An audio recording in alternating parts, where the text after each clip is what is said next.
It's the end of the day with Ray. I want to talk about medication phobia leadership. And medication phobia leadership is when the leader focuses on the pain of the medicine more than they focus on the pain of the problem that needs the medicine. And I look at my friends in the imaging channel, and we look at all this outdated technology that these organizations are using. Some of them have done some fantastic modifications to their technology, and they are delivering the future to the present. But there's still a whole lot of them that got medication phobia leadership. They're focusing on the pain associated with ripping apart that old ERP system, putting it in a box and throwing it in the dumpster like I did here a couple of videos ago. Because they see the pain of all of that. And they're not really focusing on the pain that's going to come their way if they don't upgrade their technologies.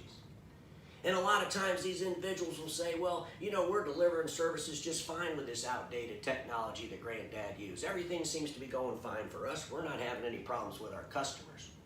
My friends, the problem is you're forgetting about your internal customers.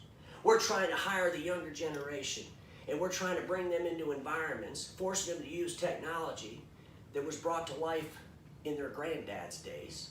These individuals go home and play with technology that's more sophisticated than the technology they used to work. And they're coming into these environments and they're doing processes that are so outdated. And every time they do it, they just look at each other and say, why are we doing this? Why do we need to have 19 copies of this? What in the world are we doing? They get it, they understand it.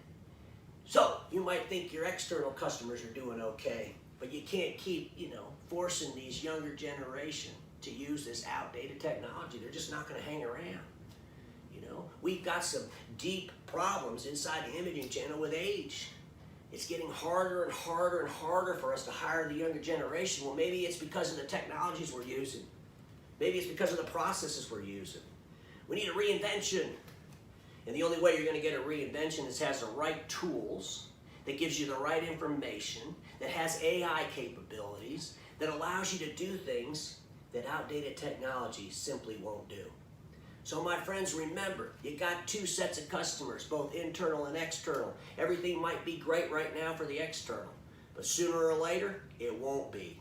Because all those external customers, well, they're upgrading too. And customers and corporations that are born today are born with new technologies. And trying to merge your old outdated stuff with the new stuff ain't gonna work very well. But more importantly, you gotta bring the young blood into your organization. And you're never gonna get them to show up if you're using Granddad's technology. I'll end my time with this: status quo's the killer of all that'll be invented. Don't get stuck in status quo, and have a great evening, my friends.